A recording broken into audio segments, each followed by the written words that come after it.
All right. So we can use data from this graph to find the binding energy like we alluded to earlier for the alpha particle. But we can also use it to find how much energy should get released when something undergoes fission or fusion.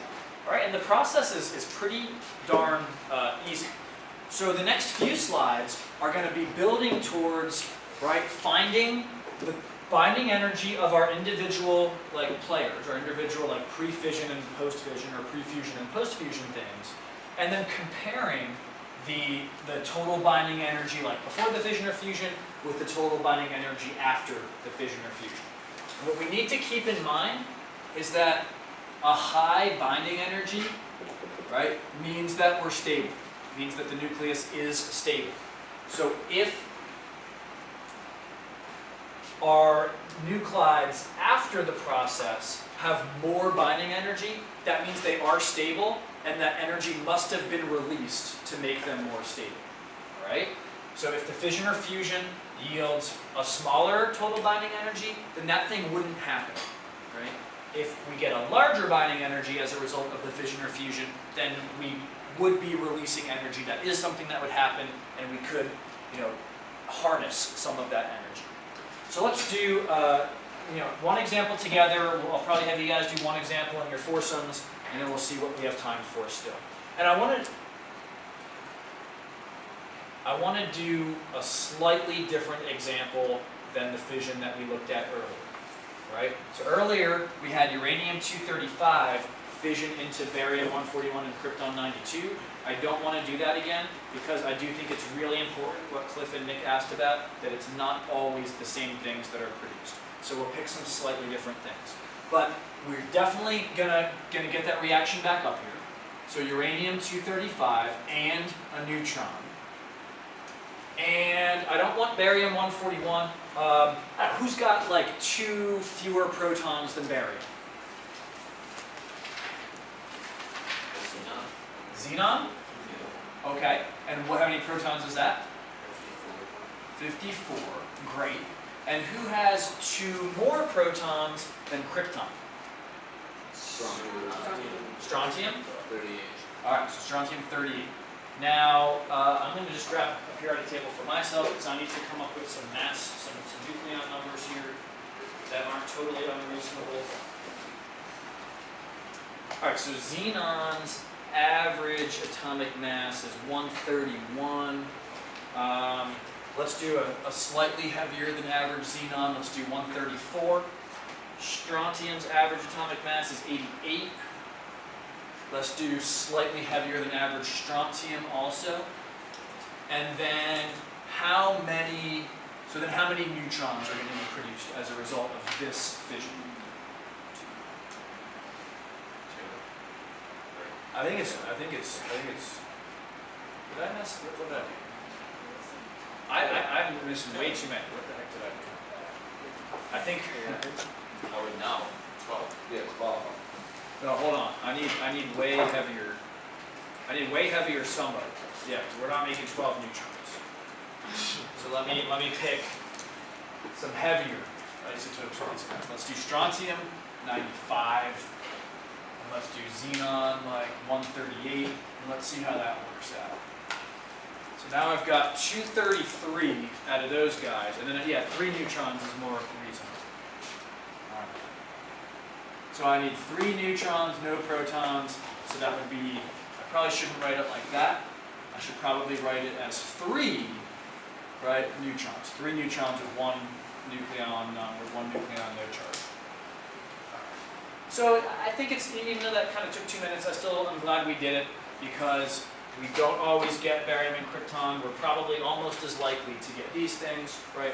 We can get not quite any combination of products, but many combinations of products.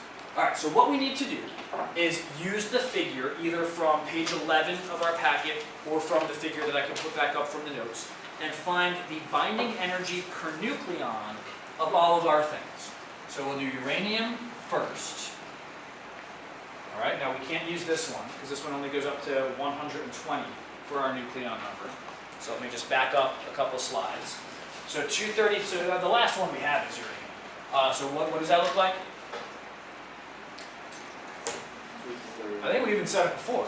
I think it's 7.2, right? It's about a fifth of the way up from 7 to 8. So 7.2 mega electron volts per nucleon. All right. So the first thing we'll do is just find the binding energy per nucleon of each thing, then we'll adjust them. How about the neutron? What's the binding energy of the neutron? Yeah, 0, right? A single nucleon doesn't take any energy to pluck it out of the nucleus because it's already by itself. So no binding energy per nucleon. Xenon 138. Can we get that one from page 11, or is that too heavy? Too heavy. That's too heavy, so we'll have to use this one. So 138 would be, about halfway between 125 and 150. So what do you want to call that? 8. Yeah, 8 sounds good. So 8.0 MeV mega electron volts per nucleon. And then strontium 98, let's get that one from the page 11 one. 6. 18.6? 8. 8.6? Okay. It looks maybe 8.6, 8.7, something like that. Alright, now how about these 3 neutrons? Yeah. They're all 0, right? They're all solitary neutrons, there's no binding energy. So I'm just going to go ahead and erase the neutron that we put 0 for. Okay, next step is to find the total binding energy for each of these things. So for uranium, we just have to do 7.2 mega electron volts per nucleon multiplied by our 235 nucleons.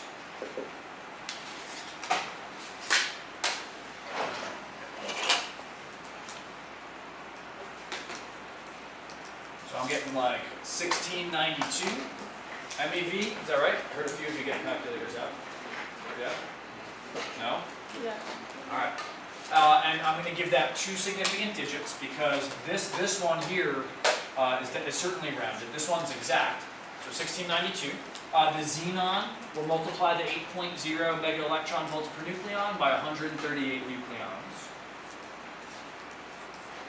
We'll give that 2 significant digits as well. And then the strontium, we need to multiply 8.6 by 98.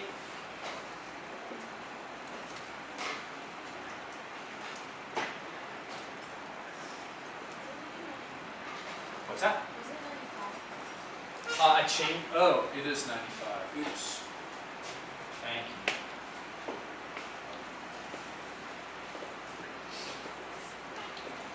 Yeah, and if it's 95, then probably makes me think even stronger that it should be 8.7, but whatever. Alright, so that's 817 mega electron volts. Does that seem right? Yeah. Alright, so first of all, I can tell before we even did any multiplying that these are more stable than that.